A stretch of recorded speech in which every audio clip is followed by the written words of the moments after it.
Taste the Daily.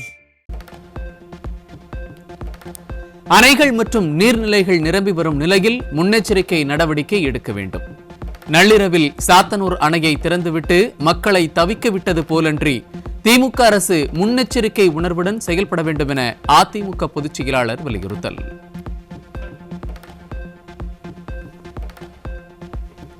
Tamil Nadu முழுவதும் பல்வேறு மாவட்டங்களில் கனமழை பெய்து வருகிறது.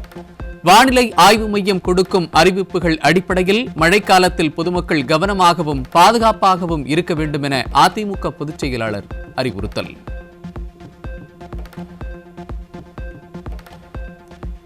உலக செஸ் சாம்பியன்ஷிப் போட்டியில் வெற்றி பெற்று உலக சாம்பியன் பட்டம் வென்றார் தமிழக வீரர் குகேஷ். 14வது சுற்று ஆட்டத்தில் சீன வீரர் டிங் லிரனை வீழ்த்தி 7.5 புள்ளிகள் பெற்று தமிழக வீரர் குகேஷ் உலக செஸ் சாம்பியன்ஷிப் ஆனார்.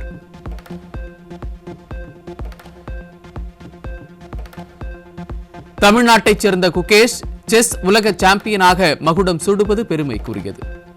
செஸ் உலகில் மென்மேலும் பல சாதனைகள் புரிந்து இந்தியாவிற்கும் தமிழ்நாட்டிற்கும் பெருமை சேர்க்க அதிமுக பொதுச் செயலாளர் வாழ்த்து.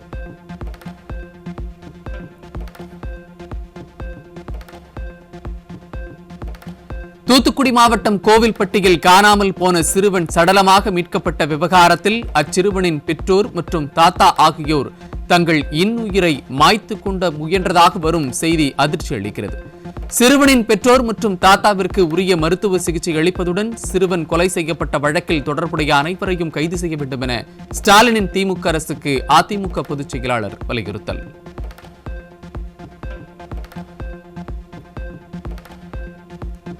சிறுவனின் கழுத்தில் இருந்த நகை மாயமாகி உள்ள நிலையில் புகார் அளித்த அன்றே தீவிரமாக காவல்துறை விசாரித்திருந்தால் குழந்தையை காப்பாற்றியிருக்கலாம் என்று பெற்றோர் புகார் அளித்த விவகாரம்.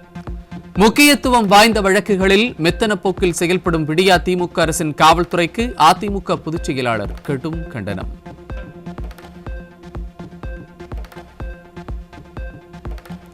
சென்னை பூண்டி நீர்த்தேக்கத்திலிருந்து நீர் திறப்பு 1000 கன அடியிலிருந்து 5000 கன அடியாக அதிகரிப்பு. நீர்வரத்து 4000 கன அடியாக இருக்கும் நிலையில் கொசஸ்தலை ஆற்றங்கரையோரம் வசிக்கும் மக்களுக்கு வெள்ள அபாய எச்சரிக்கை.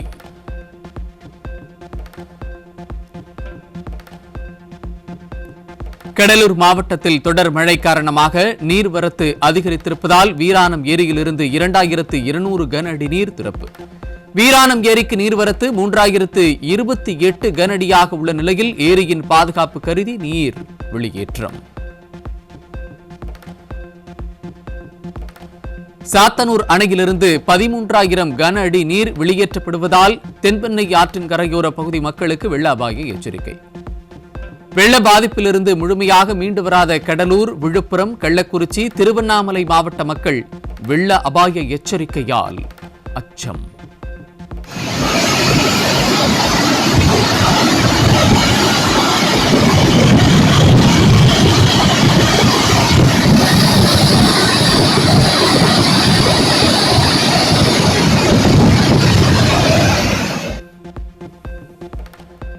தமிழகத்தின் பல்வேறு பகுதிகளில் பெய்த மழையால் நெற்பயிர்கள் சேதம். ஸ்டாலினின் திமுக அரசு முறையாக ஆய்வு செய்து நிவாரணம் வழங்க வேண்டும் என விவசாயிகள் வலியுறுத்தல்.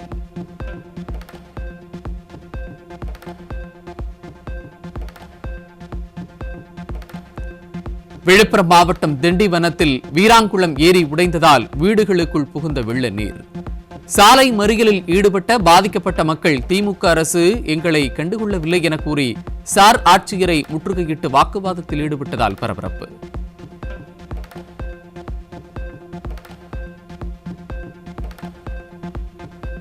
சென்னையில் தொடர் மழை காரணமாக விமான சேவை பாதிப்பு. தொடர் மழை காரணமாக 6 விமானங்கள் ரத்து செய்யப்பட்டதால் பயணிகள் அவதி.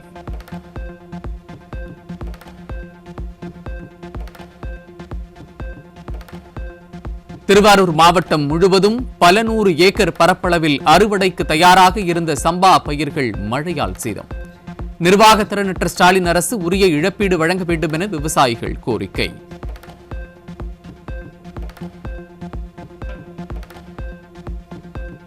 வங்கக்கடலில் நிலவி வரும் ஆழ்ந்த காற்றழுத்த தாழ்வு பகுதியால் மெரினா, பட்டினப்பாக்கம் உள்ளிட்ட பகுதிகளில் கடல் சீற்றத்துடன் காணப்படுகிறது. தொடர்ந்து இரண்டாவது நாளாக 20 முதல் 30 கிலோமீட்டர் வேகத்தில் காற்று வீசி வருகிறது.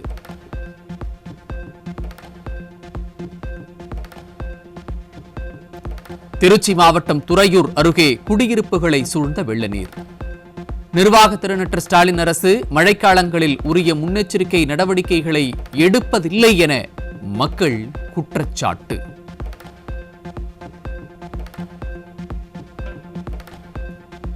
விழுப்புரம் மாவட்டம் திண்டிவனம் பேருந்து நிலையம் அருகே மழை நீரில் சிக்கிக் கொண்ட அரசு பேருந்து பழுதாகி நின்றதால் பயணிகள் கடும் அவதி.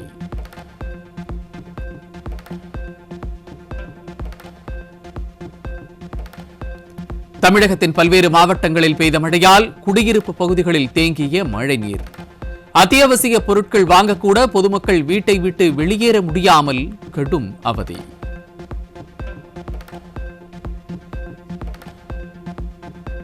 டிசம்பர் 15ஆம் தேதியையொட்டி அந்தமான் கடல் பகுதியில் புதிய காற்றழுத்த தாழ்வு பகுதி உருவாக வாய்ப்பு. சென்னை வானிலை ஆய்வு மைய தென் மண்டல தலைவர் பாலச்சந்திரன் அறிவிப்பு.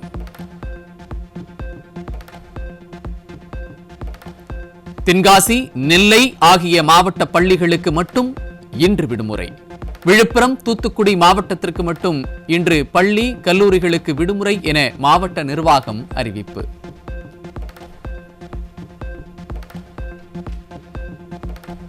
தமிழகம் முழுவதும் அனைத்து அரசு மருத்துவமனைகளிலும் மஞ்சள் காமாலைக்கான தடுப்பூசிக்கு கடும் தட்டுப்பாடு நிலவி வருவதாக மருத்துவர்கள் குற்றச்சாட்டு. அத்தியாவசிய தடுப்பூசியை எளிதில் கிடைக்கும் வகையில் தமிழக சுகாதாரத்துறை கையிருப்பு வைக்காதது ஏன் என்று மருத்துவர் சங்கத்தினர் கேள்வி. விழுப்புரம் மாவட்டம் திண்டிவனம் அருகே முறையாக வெள்ள நிவாரண உதவி வழங்காத ஸ்டாலின் அரசை கண்டித்து பொதுமக்கள் சாலை மறியல் போராட்டம்.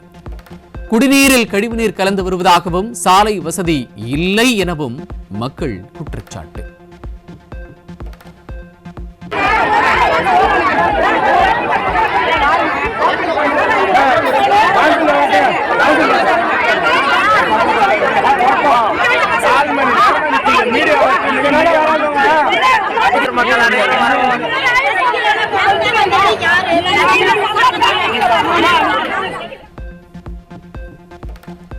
தென்காசி மாவட்டம் சங்கரன் கோவில் அருகே ஸ்டாலின் அரசை கண்டித்து கடையடைப்பு போராட்டத்தில் ஈடுபட்ட வணிகர்கள்.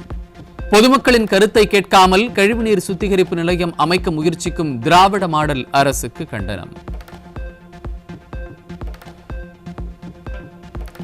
விழுப்புரம் மாவட்டம் மரக்காணம் பகுதியில் உள்ள ஓங்கூர் ஆற்றில் ஏற்பட்ட வெள்ளப்பெருக்கு. வெள்ளப்பெருக்கில் சிக்கி பரிதாபமாக உயிரிழந்த விவசாயியின் உடல் மீட்பு.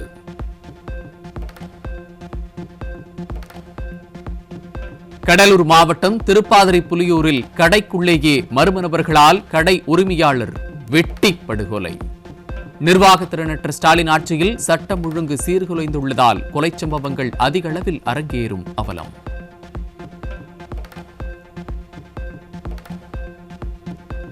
திருப்பத்தூர் மாவட்டம் வாணியம்பாடியில் பள்ளி மாணவிக்கு பாலியல் தொல்லை கொடுத்த இளைஞர் போக்சோவில் சிக்கினார். திமுக ஆட்சியில் பள்ளி மாணவிகளுக்கு பாதுகாப்பு இல்லா அவல நிலை இருப்பதாக மக்கள் வேதனை.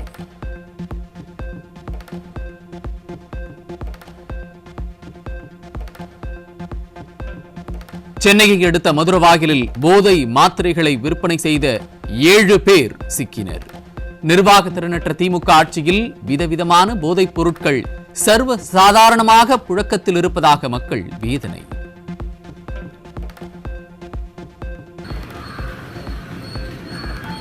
பூந்தமல்லி சிறையில் உள்ள கைதிகளிடமிருந்து கஞ்சா உள்ளிட்ட போதைப் பொருட்களும் செல்போன்களும் பறிமுதல் செய்யப்பட்ட அவலம். கெடுபிடிகள் நிறைந்த சிறைக்குள் கஞ்சா ஊடுருவலை தடுக்காத ஸ்டாலின் அரசு தமிழகம் முழுவதும் கஞ்சா கடத்தலை எப்படி தடுக்கும் என மக்கள் கேள்வி.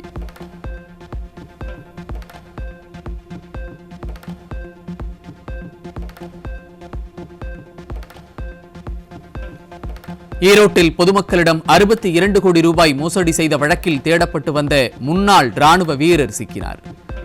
1 லட்சம் ரூபாய் முதலீடு செய்தால் மாதம் 18,000 ரூபாய் கிடைக்கும் என நம்ப வைத்து நூதன மோசடி.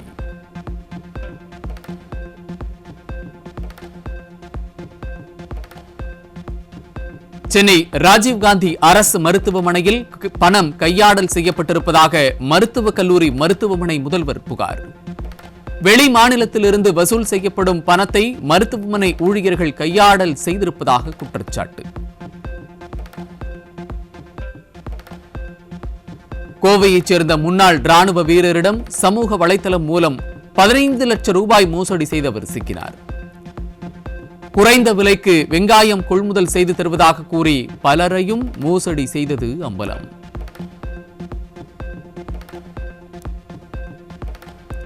ஒரே நாடு ஒரே தேர்தல் சட்ட மசோதாவிற்கு அமைச்சரவை ஒப்புதல். ஒரு நாளில் தேர்தல் நடத்த முடியாத சூழலில் இது சாத்தியமா என கேள்வி எழுப்பும் மக்கள் மைனாரிட்டி பாஜக அரசு போகாத ஊருக்கு வழி தேடுவதாக விமர்சனம்.